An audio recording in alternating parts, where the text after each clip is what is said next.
Chapter 14, Consumption and Production. Section 1. Looking at society and its political organization from a different standpoint than that of authoritarian schools, for we start from a free individual to reach a free society, instead of beginning by the state to come down to the individual. We follow the same method in economic questions.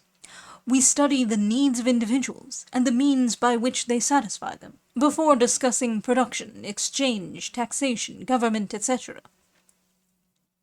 To begin with, the difference may appear trifling, but in reality it upsets official political economy. If you open the works of any economist, you will find that he begins with production, the analysis of means employed nowadays for the creation of wealth, division of labor, manufacture, machinery, accumulation of capital. From Adam Smith to Marx, all have proceeded along these lines. Only in the latter parts of their books do they treat of consumption, that is to say, of the means necessary to satisfy the needs of individuals. And moreover, they confine themselves to explaining how riches are divided among those who vie with one another for their possession. Perhaps you will say this is logical. Before satisfying needs, you must create the wherewithal to satisfy them.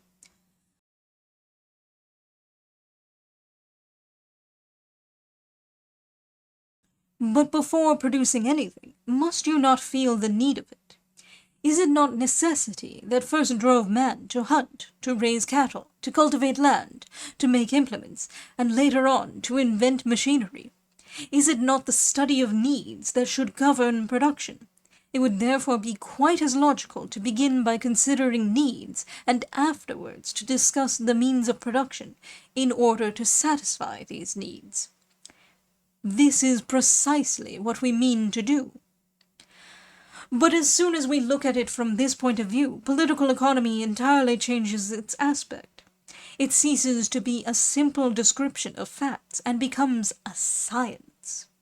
We can define it as the study of the needs of humanity and the means of satisfying them with the least possible waste of human energy. Its true name should be physiology of society.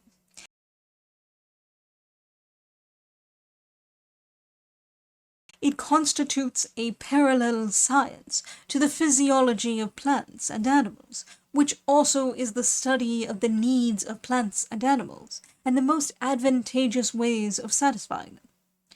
In the series of social sciences, the economy of human societies takes the place occupied in the series of biological sciences by the physiology of organic bodies.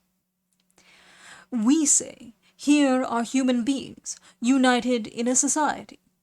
All feel the need of living in healthy houses. The savage's hut no longer satisfies them. They require a more or less comfortable, solid shelter. The question is, then, whether, man's capacity for production being given, every man can have a house of his own, and what is hindering him from having it. And we are soon convinced that every family in Europe could perfectly well have a comfortable house, such as are built in England, in Belgium, or in Pullman City, or else an equivalent set of rooms. A certain number of days' work would suffice to build a pretty little airy house, well fitted up and lighted by gas. But 9/10 of Europeans have never possessed a healthy house, because at all times common people have had to work day after day to satisfy the needs of their rulers, and have never had the necessary leisure or money to build, or to have built, the home of their dreams.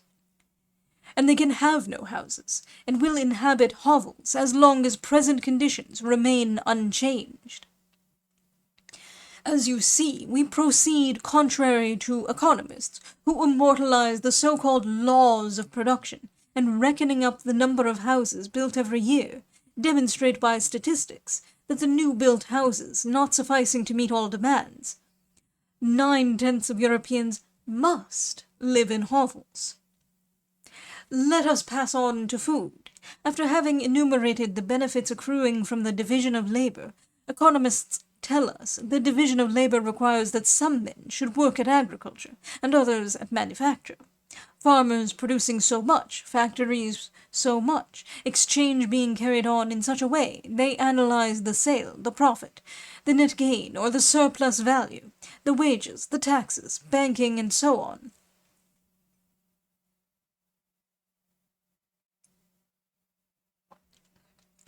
But after having followed them so far, we are none the wiser. And if we ask them, how is it that millions of human beings are in want of bread, when every family could grow sufficient wheat to feed 10, 20, and even 100 people annually? They answer us by droning the same anthem. Division of labor, wages, surplus value, capital, etc., arriving at the same conclusion, that production is insufficient to satisfy all needs. A conclusion which, if true, does not answer the question, can or cannot man, by his labor, produce the bread he needs? And if he cannot, what is hindering him? Here are 350 million Europeans. They need so much bread, so much meat, wine, milk, eggs, and butter every year. They need so many houses, so much clothing. This is the minimum of their needs. Can they produce all this? And if they can, will there then be left sufficient leisure for art, science, and amusement? In a word, for everything that is not comprised in the category of absolute necessities? If the answer is in the affirmative, what hinders them going ahead? What must they do to remove obstacles? Is time needed? Let them take it. But let us not lose sight of the aim of production, the satisfaction of needs. If the most imperious needs of man remain unsatisfied, what must he do to increase the productivity of his work? And is there no other cause? Might it not be that production, having lost sight of the needs of man, has strayed in an absolutely wrong direction, and that its organization is at fault? And as we can prove that such is the case, let us see how to reorganize production so as to really satisfy all needs. This seems to us the only right way of facing things, the only way that would allow of political economy becoming a science, the science of social physiology. It is evident that when this science will treat of production, as it is at present carried on by civilized nations, by Hindu communes, or by savages, it will hardly state facts otherwise than the economists state them now. That is to say, as a simple descriptive chapter, analogous to descriptive chapters of zoology and botany. But if this chapter were written to throw light on the economy of energy necessary to satisfy human needs, the chapter would gain in precision as well as in descriptive value. It would clearly prove the frightful waste of human energy under the present system, and would admit, as we do, that as long as this system exists, the needs of humanity will never be satisfied. The point of view we see would be entirely changed. Behind the loom that weaves so many yards of cloth, behind the steel plate perforator, and behind the safe in which dividends are hoarded, we should see man, the artisan of production, more often than not excluded from the feast he has prepared for others. We should also understand that the standpoint being wrong, so-called laws of value and exchange are but a very false explanation of events, as they happen nowadays, and that things will come to pass very differently when production is organized in such a manner as to meet all needs of society. Section 2. There is not one single principle of political economy that does not change its aspect if you look at it from our point of view. Take, for instance, overproduction, a word which every day re-echoes in our ears.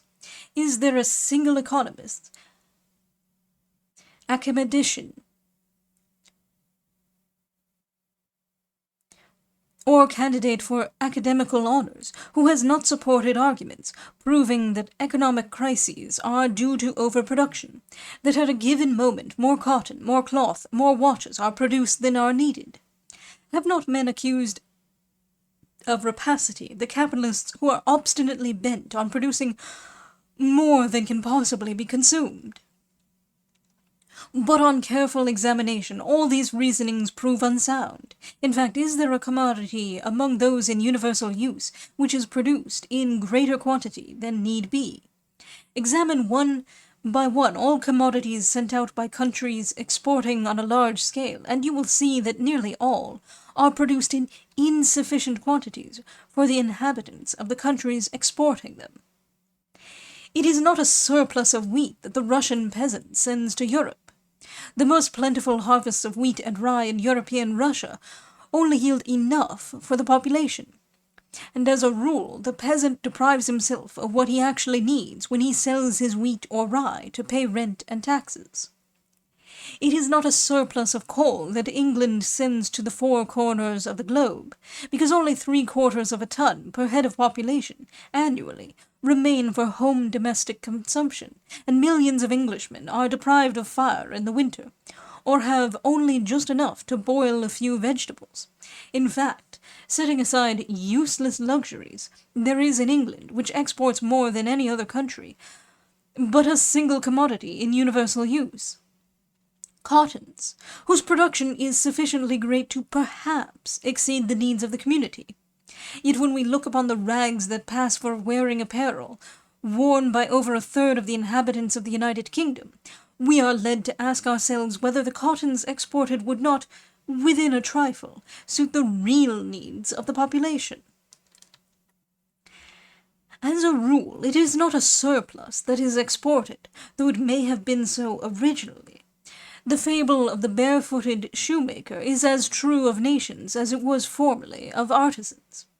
We export the necessary commodities, and we do so because the workmen cannot buy with their wages what they have produced, and pay besides the rent and interest to the capitalist and the banker. Not only does the ever-growing need of comfort remain unsatisfied, but strict necessaries are often wanting. Surplus production does therefore not exist, at least not in the sense which is given to it by the theorists of political economy. Taking another point, all economists tell us that there is a well-proved law: man produces more than he consumes. After he has lived on the proceeds of his toil, there remains a surplus. Thus a family of cultivators produces enough to feed several families, and so forth. For us, this oft-repeated sentence has no sense. If it meant that each generation leaves something to future generations, it would be true. Thus, for example, a farmer plants a tree that will live maybe for 30, 40, or 100 years, and whose fruits will still be gathered by the farmer's grandchildren. Or he clears a few acres of virgin soil, and we say that the heritage of future generations has been increased by that much. Roads, bridges, canals, his house and his furniture are so much wealth bequeathed to succeeding generations. But this is not what is meant. We are told that the cultivator produces more than he need consume.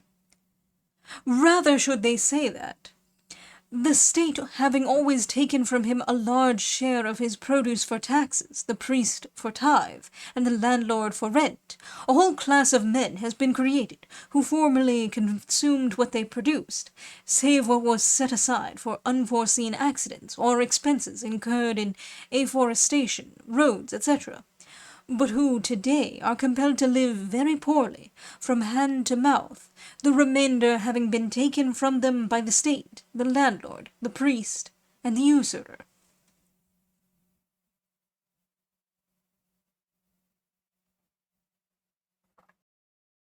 Let us also observe that if the needs of the individual are our starting point, we cannot fail to reach communism, an organization which enables us to satisfy all needs in the most thorough and economical way. While if we start from our present method of production and aim at gain and surplus value, without taking into account if production corresponds to the satisfaction of needs, we necessarily arrive at capitalism, or at most at collectivism, both being but divers forms of our wages system. In fact, when we consider the needs of the individual and of society, and the means which man has resorted to in order to satisfy them during his varied phases of development, we are convinced of the necessity of systematizing our efforts, instead of producing haphazard as we do nowadays. It grows evident that the appropriation by a few of all riches not consumed, and transmitted from one generation to another, is not in the general interest. We can state as a fact that owing to these methods the needs of 3/4 of society are not satisfied, and that the present waste of human strength is the more useless and the more criminal. We discover, moreover, that the most advantageous use of all commodities would be for each of them to go first for satisfying those needs which are the most pressing. That, in other words, the so-called value in use of a commodity does not depend on a simple whim, as has often been affirmed, but on the satisfaction it brings to real needs. Communism, that is to say, an organization which would correspond to a view of consumption, production, and exchange, taken as a whole, therefore becomes the logical consequence of the comprehension of things, the only one, in our opinion, that is really scientific. A society that will satisfy the needs of all, and which will know how to organize production, will also have to make a clean sweep of several prejudices concerning industry, and first of all of the theory often preached by economists, the division of labor theory, which we are going to discuss in the next chapter.